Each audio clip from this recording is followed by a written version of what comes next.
बिस्मिल्लाहिर्रहमानिर्रहीम। अस्सलाम वालेकुम। आज 19 सितंबर बरोज़ मंगल हम बात करेंगे दो अहम इशूज़ के हवाले से। पाकिस्तान तहरीक इंसाफ के चेयरमैन इमरान खान को बड़ी मदद मिल गई है और सुप्रीम कोर्ट ऑफ पाकिस्तान का सबसे बड़ा नाम और मौजूदा चीफ़ जस्टिस काज़ी फैज़ल साहब के सबसे करीबी साथी इमरान खान के साथ जुड़ गए हैं। उसकी तफसील मैं आपके साथ शेयर करूँगा और साथ हम बात करेंगे एक सीनियर ब्यूरोक्रेट की अदम पेशी पर हाई कोर्ट ने उन पर जुर्माना आयद कर दिया है और साथ हम बात करेंगे शेख रशीद की हिरासत के हवाले से लाहौर हाई कोर्ट के पिंडी बेंच में अहम समाअत हुई, उसकी तफसील भी मैं आपके साथ शेयर करूंगा।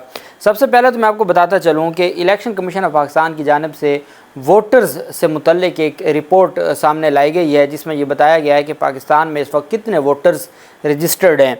इलेक्शन कमीशन ऑफ पाकिस्तान ने वोटर्स के, और ये आप सुनते जाइएगा और फिर आगे मैं आपको बताऊँगा कि किस तरीके से ये खौफ है कि सबसे ज़्यादा ख़वातीन और नौजवानों के वोट्स हैं और वो वोट किसके पास जाने हैं, किसके वोट हैं, वो भी मैं आपको बताऊंगा, जिसकी वजह से इनको परेशानी लाक है और ये इंतखाबात का नाम या इलेक्शन का नाम इनकी चिड़ बन गई है।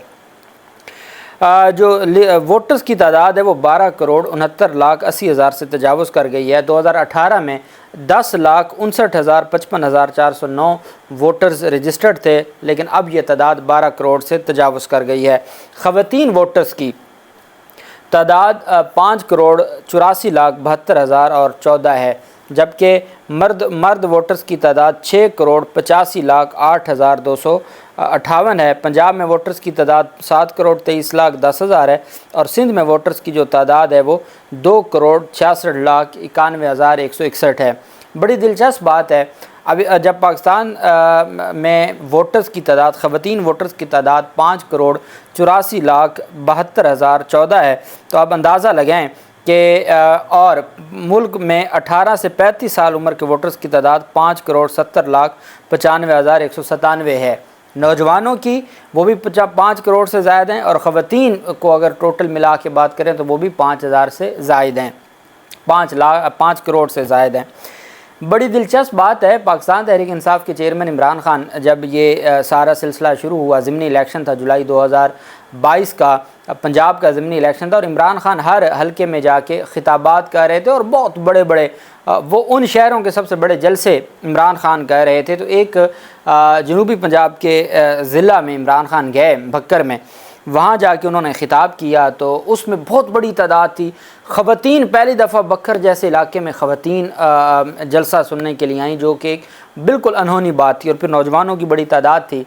तो वहाँ पर एक ख़ानदान है, वडेरा ख़ानदान है, जो मुस्लिम लीग नून से जुड़ा हुआ है और वो पाकिस्तान तहरीक इंसाफ के लोटे भी थे। वो पीटीआई की टिकट पर इलेक्शन जीते थे और फिर वो पाकिस्तान तहरीक इंसाफ को छोड़ गए थे, जिसकी वजह से फिर उन्होंने आज़ाद इलेक्शन लड़ा था। मुस्लिम लीग नून, मरीम नवाज़ भी मुख्तलिफ हलकों में जा रही थी, लेकिन मरीम नवाज़ को कहा गया कि आपने इधर नहीं आना, इधर हम काबू हैं, आप आएंगी तो हमें मज़ीद वोट हमारे कम होंगे। अब इमरान खान का जब हो गया तो इमरान खान से अगले दिन उनका जलसा था उसी जगह पे, तो वो क्या, उन्होंने इमरान खान का कोई मुकाबला तो नहीं था मकामी वडेरों का, लेकिन वो वहाँ के ऐसे वडेरे थे कि जो अपने आप को ये समझते हैं कि जो वो कहेंगे उनके ज़िले में वही होगा। लेकिन हालात बदल गए, अब लोग खानों के नाम पर वोट नहीं देते, अब तो एक नज़रिए या किसी जमात को वोट देते हैं। उन्होंने वहाँ ताना मारा और उनकी जानिब से कहा गया कि जी कल हमने देखा है कि ख़वातीन आई हुई हैं और ये कोई गैरत भी होती है, कोई गैरत भी कोई चीज़ होती है, और नौजवान जो लौंडे हैं, इस तरह का लफ्ज़ इस्तेमाल किया कि जी ये अगर इन्होंने ये इकट्ठे थे, हमारे जो जलसा इसमें तो बुज़ुर्ग मिच्योर लोग आते हैं। अगले दिन फिर जब इलेक्शन हुआ, उन्हीं ख़वातीन ने, सबसे ज़्यादा वहाँ ख़वातीन और नौजवान वोटर्स ने इमरान खान को वोट दिया और वहाँ जो न्याजी थे वो इलेक्शन जीते। और ये वो बात है कि ख़वातीन वोटर्स और नौजवान वोटर्स वो तो इमरान खान के साथ पहले ही खड़े थे, अब जिनको ये मैच्योर वोट कहते हैं वो भी इमरान खान के साथ खड़ा है और यही वजह है कि इलेक्शन इनकी चिड़ बन चुकी है। इलेक्शन कमीशन के मुताबिक खैबर पख्तूनख्वा में वोटर्स की तादाद 2,16,92,381 है। बलूचिस्तान में वोटर्स की तादाद 52,84,000 और इस्लामाबाद में वोटर्स की तादाद 10 लाख है। मुल्क भर में 18 से 35 साल उम्र के वोटर्स की तादाद 5,70,00,000 है और 36 से 45 साल के वोटर्स की कुल तादाद 2 करोड़ है और 46 से 55 साल उम्र के वोटर्स की तादाद 1 करोड़ है, 81 लाख है और 56 से 65 साल के वोटर्स की मजमूई तादाद 1,18,00,000 समथिंग है। इलेक्शन कमीशन के मुताबिक मुल्क में 66 साल से ज़्यादा उम्र वाले वोटर्स की तादाद 1,20,77,080 है। सबसे ज़्यादा तादाद नौजवानों की है और फिर ख़वातीन की तादाद है, और ये दोनों किसके साथ खड़े हैं ये इलेक्शन आएगा लग पता जाएगा। दूसरी जानिब सेक्रेटरी बल्दियात के ख़िलाफ़ ये एलिगेशन था और वो सिंध हाई कोर्ट में उन्होंने पेश होना था। सेक्रेटरी बल्दियात के पेश न होने पर अदालत ने भारी जुर्माना आयद कर दिया। अशिया ज़रूरिया की कीमतों को कंट्रोल करने से मुतल्लिक़ दरखास्तों पर सिंध हाई कोर्ट में समाअत हुई। जस्टिस इरफान सादत ने कहा कि सेक्रेटरी बल्दियात अगर आइंदा पेश ना हुए तो वारंट भी जारी कर देंगे। अदालत ने सवाल किया कि वफाकी और सूबाई हुकूमतें बताएँ प्राइसिंग कोर्ट्स के क़याम पर क्या पेशरफ्त हुई है। सबसे बड़ा मसला हमारे मुल्क का ये है कि जो सरकारी रेट होते हैं वो सरकारी रेट पर अमल दरामद नहीं होता। अगर सरकारी रेट पर भी अमल दरामद हो जाए और दुकानों वाले सब्ज़ियों वाले ये अपनी मनमानी ना करें तो फिर भी आवाम को कुछ ना कुछ रिलीफ मिल जाए। हर शहर में मजिस्ट्रेट हैं जो प्राइस कंट्रोलर, और वो सिर्फ तनख्वाहें लेते हैं, उनकी कोई ज़िम्मेदारी नहीं है। क्यों नहीं है कि जब इंतज़ामिया का एक शहर की या तहसील की इंतज़ामिया का असिस्टेंट कमिश्नर वो अपने दफ्तर से बाहर नहीं निकलता, वो बाहर निकले तो प्रोटोकॉल हासिल करने के अलावा उनको कोई काम नहीं है। आप कभी देखें वो मार्केटों में बाज़ारों में गए हूँ, लोगों के जाके मसाइल हल किए हूँ, जिनको नौकरशाही कहा जाता था वो वही नौकरशाही है। यही वजह है कि जो प्राइस कंट्रोलर हैं वो नहीं जाते शहर मार्केटों में और वो अपनी मनमानी कर रहे हैं, जिसका जो जी चाहता है। हर दुकान का अलग रेट है और वो लोगों को लूट रहे हैं दोनों हाथों से और कोई पूछने वाला नहीं है। यही इसी तरह का मामला था सिंध में, और अशिया ज़रूरिया की जो कीमतें थीं उससे मुतल्लिक़ केस पर समाअत हुई तो जस्टिस इरफान सादत ने कहा कि सेक्रेटरी बल्दियात की क्या ज़िम्मेदारी है, उनको अदालत बुलाती है वो पेश भी नहीं होते। अब की बार तो हम जुर्माना आयद कर रहे हैं, अगली तारीख पर हम उनको गिरफ़्तारी के अहकाम जारी कर देंगे। अदालत ने सवाल किया कि वफाकी और सूबाई हुकूमतें बताएँ प्राइसिंग कोर्ट्स के क़याम पर क्या पेशरफ्त हुई है। सिंध हाई कोर्ट ने केस की समाअत मुलतवी करते हुए रिपोर्ट तलब कर ली है और साथ सरकारी ब्यूरोक्रेट पर जुर्माना भी आयद कर दिया है। मेरे ख्याल में तो उन्होंने कौन सा अपनी जेब से जुर्माना देना है, वो टैक्स के पैसों से ही जुर्माना होगा। लेकिन एक बात है कि अगर अदालतें थोड़ी बहुत सख्ती करना शुरू कर दें तो चीज़ें बहुत बेहतर हो सकती हैं। लाहौर हाई कोर्ट का रावलपिंडी बेंच है शेख रशीद की गिरफ़्तारी पर जस्टिस सदाकत अली ख़ान ने समाअत की और उनकी जानिब से सीनियर एडवोकेट हैं वो पेश हुए अब्दुल रज़ाक शेख रशीद की जानिब से, और उसमें आईजी को फ़रीक बनाया गया था, सीपीओ रावलपिंडी को फ़रीक बनाया गया था, डिप्टी कमिश्नर को और निगरान हुकूमत को भी और सेक्रेटरी दाखिला को भी। साबिक़ वफाकी वज़ीर दाखिला शेख रशीद की भतीजी और मुलाजम समेत गिरफ़्तारी के ख़िलाफ़ पिटीशन पर समाअत करते हुए Lahore high court Rawalpindi bench के सीनियर जज जस्टिस सदाकत अली ख़ान ने आईजी, आरपीओ, सीपीओ और डिप्टी कमिश्नर से जवाब तलब कर लिया। दौरान समाअत वकील ने अदालत को बताया कि 2 दिन हो गए शेख रशीद को घर से गिरफ़्तार किया गया और किसी अदालत में ताहाल पेश नहीं किया गया।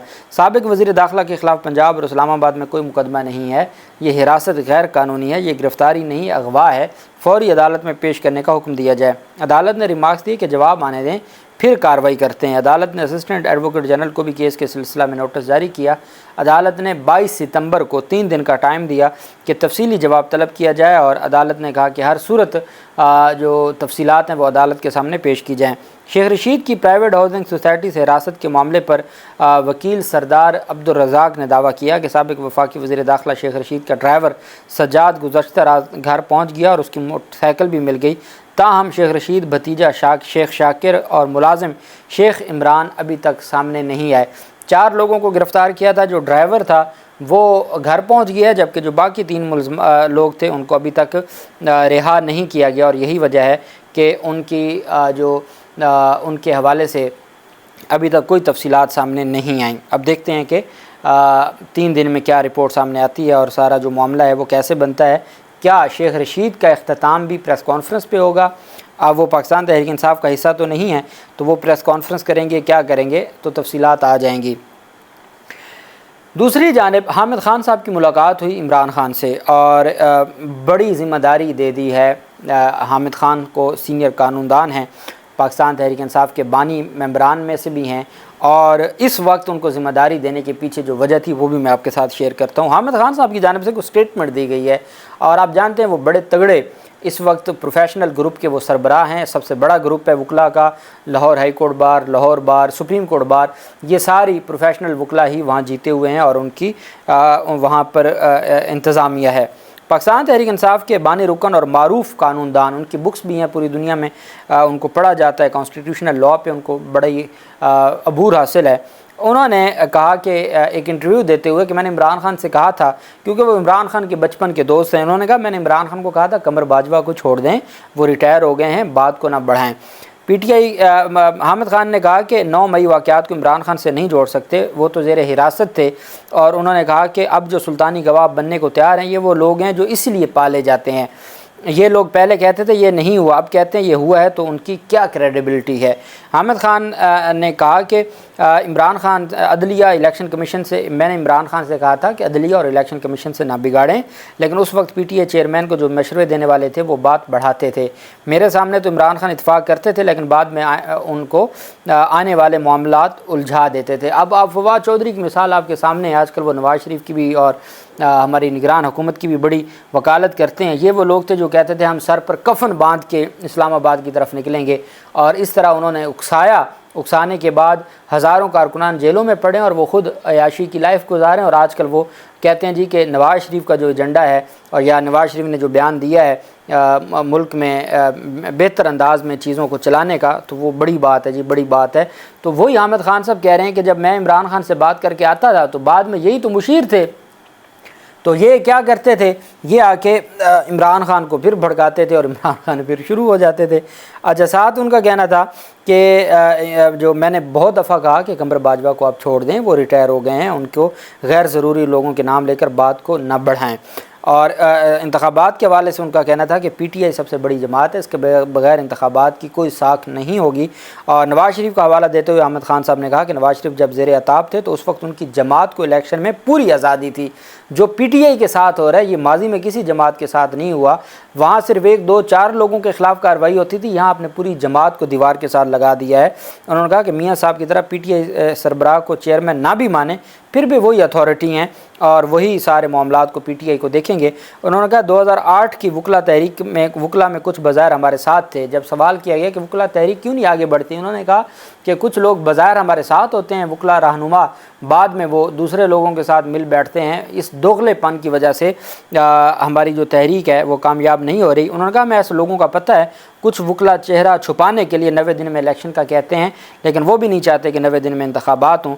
اور حامد خان صاحب کی جب عمران خان سے ملاقات ہوئی، بہت طویل ملاقات تھی، اب سینیریو چینج ہو چکا ہے، اب قاضی فیض عیسیٰ صاحب چیف جسٹس بن گئے ہیں، چیف جسٹس قاضی فیض عیسیٰ صاحب، اور حامد خان صاحب جب قاضی فیض عیسیٰ کے خلاف ریفرنس تھا، اور اس ریفرنس میں وکیل کون تھے، حامد خان صاحب قاضی فیض عیسیٰ صاحب کے وکیل تھے سپریم کورٹ آف پاکستان میں جو پٹیشن دائر کی گئی تھی اور 10 رکنی بینچ بنا تھا، اور حامد خان صاحب قریبی لوگوں میں سمجھے جاتے ہیں قاضی فیض عیسیٰ صاحب کے۔ حالات اب تبدیل ہو چکے ہیں، پاکستان تحریک انصاف نے اپنی اسٹریٹجی چینج کی ہے۔ پاکستان تحریک انصاف کی وکلا ٹیم میں چونکہ میچور لوگوں کی کمی تھی، اور یہی وجہ ہے کہ ان کے آپس میں اختلافات بھی آئے روز نظر آتے تھے اور کئی اہم کیسز مس ہو جاتے تھے۔ حامد خان صاحب کو پی ٹی آئی کی لیگل ٹیم کا سربراہ تعینات کر دیا ہے، تقرری کر دی ہے پاکستان تحریک انصاف کے چیئرمین عمران خان نے۔ لاہور ہائی کورٹ میں، اسلام آباد ہائی کورٹ میں، باقی عدالتوں میں اور سپریم کورٹ آف پاکستان میں تو وہ خود عمران خان کو ریپرزینٹ کریں گے، اور وہ آگے اسٹریٹجی بنائیں گے، وہ وکلا کے ساتھ مل کر جو ٹیمیں بنائیں گے، اور وہ ان سارے، میں کہتا ہوں دیر آید درست آید، کہ یہ بہت پہلے ہو جانا چاہیے تھا، جب تک آپ اس لیول کے، آپ کو یاد ہوگا اطہر من اللہ صاحب کی 5 رکنی بینچ میں یہ حامد خان صاحب ہی تھے جنہوں نے توہین عدالت سے عمران خان کو نکلوایا تھا، نہیں تو وہ تو غیر مشروط معافی منگوا کے سزا دینا چاہتے تھے، لیکن عمران خان کی جانب سے جو جواب جاتا تھا، نہ وہ ادھر کے ہوتے تھے آپ بینچ، نہ وہ ادھر سوچ سکتا تھا۔ تو حامد خان صاحب ایک بہت بڑا نام ہے، اور ان کا نام ہی کافی ہے، اور ان کے ساتھ ہزاروں وکلا بھی ہیں، اور ان کا سربراہ بننا پی ٹی آئی کی لیگل ٹیم کا، اور ایسے وقت میں جب قاضی فیض عیسیٰ صاحب آ جائیں اور وہ قاضی فیض عیسیٰ صاحب کے قریب ترین ساتھیوں میں سمجھے جائیں، تو یہ ایک اچھی بات ہے، اور میں سمجھتا ہوں کہ چیزوں کو بہتر انداز میں چلانا چاہیے۔ اللہ پاک پاکستان کا حامی و ناصر ہو۔ بہت شکریہ، اللہ حافظ، پاکستان زندہ باد۔